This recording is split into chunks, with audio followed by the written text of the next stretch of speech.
নির্বাচনে ভিন্ন কোনো দেশের হস্তক্ষেপ কাম্য নয় বললেন জামায়াত আমির। গত ২৪ ঘন্টায় ৪ নমুনা পরীক্ষায় ৩ জনের দেহেই পাওয়া গেল করোনা।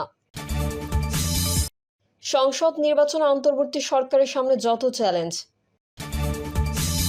এবং সর্বশেষ জানাবো, ঢাকার আকাশ মেঘলা থাকবে, বৃষ্টির আভাস নেই। এতক্ষণ শুনছিলেন সংবাদ শিরোনাম, এবারে বিস্তারিত।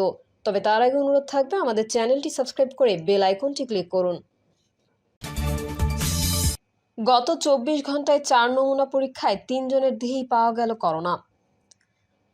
ফের করোনা আতঙ্ক দেশে এসেছে। প্রতিবেশী দেশ ভারতের বিভিন্ন স্থানে করোনা সংক্রমণ নতুন করে দেখা দিয়েছে। বাংলাদেশেও হঠাৎ করোনা বাড়তে শুরু করেছে।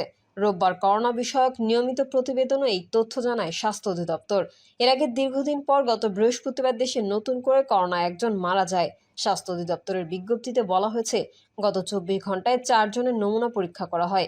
এর মধ্যে ৩ জনের করোনা শনাক্ত হয়েছে, সবাই ঢাকার বাসিন্দা। এছাড়া করোনা শনাক্তের পর ৭৫% হার ৭৫%। এ নিয়ে এখন পর্যন্ত ১,৫৭,২৬,২৩৭টি নমুনা পরীক্ষা করা হয়েছে। অন্যদিকে গত একদিনে করোনা থেকে সুস্থ হয়েছে ৬ জন। সব মিলিয়ে এখন পর্যন্ত ২০,১৯,৩৫৩ জন করোনা থেকে সুস্থ হয়েছে। এছাড়া প্রাণঘাতী ভাইরাসটি এখন পর্যন্ত দেশে ২৯,৫০০ জনের মৃত্যু হয়েছে। এদিকে রেলপথ মন্ত্রণালয়ের এক বিজ্ঞপ্তিতে জানানো হয়, সম্প্রতি করোনা সংক্রমণ হারের ঊর্ধ্বগতি বিবেচনা করে জনসমাগমপূর্ণ এলাকায় সবাইকে মাস্ক পরার জন্য অনুরোধ জানিয়েছে স্বাস্থ্য ও পরিবার কল্যাণ মন্ত্রণালয়।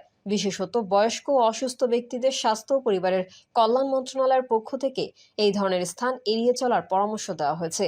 এর পরিপ্রেক্ষিতে ঈদ পরবর্তী ট্রেন যাত্রায় সব যাত্রীকে স্বাস্থ্যবিধি মেনে চলার জন্য এবং মাস্ক পরার জন্য রেলপথ মন্ত্রণালয়ের পক্ষ থেকে সবাইকে অনুরোধ জানানো হলো। উল্লেখ্য, ২০২০ সালের ৮ই মার্চ দেশে প্রথম ৩ জনের দেহে করোনা শনাক্ত হয়। এর ১০ দিন পরেও এই বছরের ১৮ই মার্চ দেশে এই ভাইরাসের আক্রমণ হয়ে প্রথম একজনের মৃত্যু হয়। ২০২১ সালের ৫ ও ১০ই আগস্ট ২ দিন করোনায় সর্বাধিক ২৬৪ জন করে মারা যান। নির্বাচনে ভিন্ন কোনো দেশের হস্তক্ষেপ কাম্য নয় বললেন জামায়াত আমির। জামায়াতে ইসলামের আমির ডক্টর শফিকুর রহমান বলেছেন, শহীদদের রক্তের মর্যাদা রক্ষা করে খুব সুন্দর ও সুষ্ঠু নির্বাচন আমরা প্রত্যাশা করি।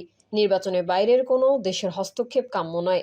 আমরাও কোনো দেশের কোনো বিষয়ে হস্তক্ষেপ করতে চাই না। আমরা সবাইকে বন্ধু হিসেবে দেখতে চাই। তিনি বলেন, আমরা খুব ভালো নির্বাচন আশা করি। কেউ নির্বাচনকে প্রশ্নবিদ্ধ করার চেষ্টা করবে না। তাহলে আমাদের শহীদদের প্রতি আমরা ঈমানদারি রক্ষা করতে পারবো না। আমাদের শহীদদের রক্তের অমর্যাদা হয় এমন কোনো নির্বাচন আমরা দেখতে চাই না। তিনি আরো বলেন, অতীতে যে যা করেছে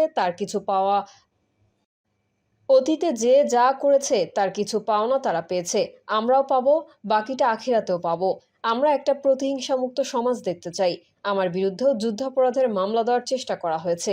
তখন আমার সেই বয়সও ছিল না। আমি সেই অর্থে কোনো সংগঠনের সঙ্গে মোটেও যুক্ত ছিলাম না। এখন যেহেতু আমি জামায়াত ইসলামীর আমির, তাই আমাকে যুদ্ধাপরাধী বানানোর চেষ্টা হয়েছে। কিন্তু আমার বিষয়ে কুলাউড়ার একটা মানুষও খারাপ কোনো কথা বলতে পারেনি। আমি এই ঋণ আজীবন শোধ করতে পারবো না। জামায়াতের আমির বলেন, আমার প্রতি একরকম আচরণই বলে দেয় রাষ্ট্রের নাগরিকদের সঙ্গে কি করা হয়েছে। আমরা এটার কোনো প্রতিশোধ নেব না। কে বা কারা করেছে আমরা সব জানি। প্রতিহিংসা আর প্রতিশোধ যদি আমরা নিতে থাকি তাহলে শেষ হবে না। এই সমাজ অসুরের সমাজে পরিণত হবে। তিনি বলেন, দেশের মানব সম্পদ আর আল্লাহর দেওয়া সম্পদ যথেষ্ট বাংলাদেশকে বদলানোর জন্য। আমাদের কুশিক্ষার জায়গায় সুশিক্ষা ফিরিয়ে আনতে হবে। যদি শিক্ষার কারিকুলাম ও মডিউল নৈতিকতার ভিত্তিতে হয়, তাহলেই শিক্ষার পরিপূর্ণ পূর্ণতা পাবে। আকাশ সংস্কৃতির কারণে পরিবারের কাঠামো এলোমেলো হয়ে গেছে। প্রতিষ্ঠানে একজন মানুষ কিভাবে নিজে বড়লোক হবে, শুধু এটাই শেখানো হয়। ভিক্ষুক থেকে শুরু করে সর্বোচ্চ ধনী ব্যক্তি পর্যন্ত সবাই ট্যাক্স দেয়। সেই ট্যাক্সের টাকায় কোনো না কোনোভাবে দেশের সব শিক্ষা প্রতিষ্ঠানে সরকার ব্যয় করেছে। জামায়াতে আমির আরও বলেন, আমরা যারা উচ্চশিক্ষায় পড়ালেখা করেছি, জাতির টাকা আমাদের পেটে ঢুকেছে, মগজে ঢুকেছে। সরকারি প্রতিষ্ঠানের প্রতিটি ইট বালি পাথরের সঙ্গে দেশের 18 কোটি মানুষ জড়িত। এই শিক্ষাটাই যদি মানুষকে দেওয়া হতো যে তোমাদের বেড়ে ওঠার পেছনে সমস্ত মানুষের অবদান, তাদের দান অনুদানে তুমি আজ এই জায়গায় এসেছো। যত বড় মেধাবী, যত বড় শিক্ষিত, তত বেশি তারা জাতির কাছে দায়বদ্ধ। এটাই যদি তাদের মগজে প্রতিষ্ঠা করা যেত, তাহলে ঘুষ নেওয়ার সময় তাদের হাত থরথর করে কাঁপতো। এই নৈতিক দায়বদ্ধতা যদি আমাদের শিক্ষা ব্যবস্থায় যুক্ত করতে পারি, তাহলে আমাদের শিক্ষিত সমাজ জাতির সম্পদে পরিণত হবে। সংসদ নির্বাচন অন্তর্বর্তী সরকারের সামনে যত চ্যালেঞ্জ। বাংলাদেশে অন্তর্বর্তী সরকারের প্রধান উপদেষ্টা ডক্টর মোহাম্মদ ইউনূস আগামী বছর এপ্রিলের প্রথমার্ধে জাতীয় নির্বাচনের সময়সীমা ঘোষণার পর বিএনপি ও সমমনা দলগুলো তাতে হতাশা প্রকাশ করেছে। কিন্তু শেষ পর্যন্ত সবাই এই সময়সীমা মেনে নিল নির্বাচনটিকে অংশগ্রহণমূলক, অন্তর্ভুক্তিমূলক, উৎসবমুখর ও গ্রহণযোগ্য করার ক্ষেত্রে কী কী চ্যালেঞ্জ সরকারকে আগামী 10 মাসে মোকাবেলা করতে হবে সেই আলোচনা উঠেছে। বিশেষ করে রাজনৈতিক ঐকমত্য ছাড়াও এই অল্প সময়ের মধ্যে ভোটার তালিকা চূড়ান্তকরণ, নির্বাচনী এলাকার সীমানা নির্ধারণের মতো জটিল কাজ সহ নির্বাচনের জন্য গুরুত্বপূর্ণ কাজগুলো শেষ করার সক্ষমতা নির্বাচন কমিশনের আছে কিনা সেই প্রশ্নও আছে। প্রধান উপদেষ্টা জাতির উদ্দেশ্যে দেওয়া ভাষণে বলেছেন, ইতিহাসের সবচেয়ে অবাধ, সুষ্ঠু, প্রতিদ্বন্দ্বিতাপূর্ণ ও গ্রহণযোগ্য নির্বাচন আয়োজনের জন্য সব পক্ষের সঙ্গে আমরা আলোচনা করেছি। যদিও তার ঘোষিত নির্বাচনের সময়সীমাই বিতর্কের মুখে পড়েছে। অভিযোগ উঠেছে, এই সময় নির্ধারণের দেশের সংখ্যাগরিষ্ঠ রাজনৈতিক দলের মতামতকেই তিনি উপেক্ষা করেছেন। প্রধান উপদেষ্টার নেতৃত্বাধীন জাতীয় ঐকমত্য কমিশনের সহসভাপতি অধ্যাপক আলী রিয়াজ অবশ্য বলেছেন, রাজনৈতিক দলগুলোর সহযোগিতা অব্যাহত থাকলে আগামী মাসের মধ্যেই জুলাই সনদ সহ সংস্কার কর্মসূচিগুলো চূড়ান্ত করা সম্ভব হবে। ডক্টর ইউনূস তার ভাষণে বলেছিলেন, জুলাই সনদ অনুযায়ী আশু করণীয় সংস্কার কাজগুলো বাস্তবায়নের পাশাপাশি বাকি অংশের বেশ কিছু কাজও তারা শুরু করে যেতে চান। যেসব চ্যালেঞ্জ সামনে আসবে, বিশ্লেষকরা বলছেন, কোন বিষয়গুলোতে সংস্কার হবে সেই বিষয়ে সব দলকে এক করা, আন্দোলনের সময় হওয়া হত্যাকাণ্ডের বিচারকে গ্রহণযোগ্য করার পাশাপাশি পক্ষপাতহীন নির্বাচনের পরিবেশ ও একটি লেভেল প্লেইং ফিল্ড সরকার যে তৈরি করতে পারবে, এই আস্থা তৈরি করাই এখন সরকারের জন্য বড় চ্যালেঞ্জ হয়ে দাঁড়াবে। এছাড়া আইন শৃঙ্খলা ঠিক করা, পুলিশ সহ বিভিন্ন প্রতিষ্ঠানকে স্বাধীনভাবে কাজ করার উপযোগী করা, বিতর্কহীন ভোটার তালিকা তৈরি করা, নির্বাচনী আসনের সীমানা নির্ধারণ কি পুরনো আইনে হবে নাকি নতুন আইনে করা হবে, আবার নতুন আইনে হলে তার ভিত্তিতে এই জটিল কাজ এত অল্প সময় করা সম্ভব হবে কিনা, সেই চ্যালেঞ্জগুলো সরকারের সামনে থাকবে বলে তারা মনে করেন। ঢাকা বিশ্ববিদ্যালয়ের শিক্ষক ও রাজনৈতিক বিশ্লেষক জোবাইদা নাসরিন বলছেন, সরকারের সামনে প্রকৃত চ্যালেঞ্জই হবে নিজের নিরপেক্ষ থেকে একটি পক্ষপাতহীন ও অন্তর্ভুক্তিমূলক নির্বাচন তারা যে করতে চায় সেই আস্থাটা অর্জন করা। ইতোমধ্যেই দু একটি দলের প্রতি তাদের পক্ষপাতমূলক আচরণ নিয়ে রাজনৈতিক অঙ্গনে প্রশ্ন উঠেছে। এর নিষ্পত্তি না হলে আইন শৃঙ্খলা ও নির্বাচন কেন্দ্রিক প্রতিষ্ঠানগুলো কতটা স্বাধীনভাবে কাজ করতে পারে সেটা নিশ্চিত করা আরেকটি বড় চ্যালেঞ্জ হবে। ইতোমধ্যে বিএনপির পক্ষ থেকে সরকারের নিরপেক্ষতা নিয়ে প্রশ্ন তোলা হয়েছে এবং দুজন উপদেষ্টার পদত্যাগের দাবিতে দলটি অনড় আছে। দলটির স্থায়ী কমিটির সদস্য সালাউদ্দিন আহমেদ বলেছেন, সরকার তাদের দলের সঙ্গে বিমাতাসুলভ আচরণ করছে। অন্যদিকে জামায়াতে ইসলামীর আমির শফিকুর রহমান আগামী নির্বাচনে সম্ভাব্য ডাকাতির বিষয়ে হুঁশিয়ারি করেছেন। শনিবার মৌলভীবাজারে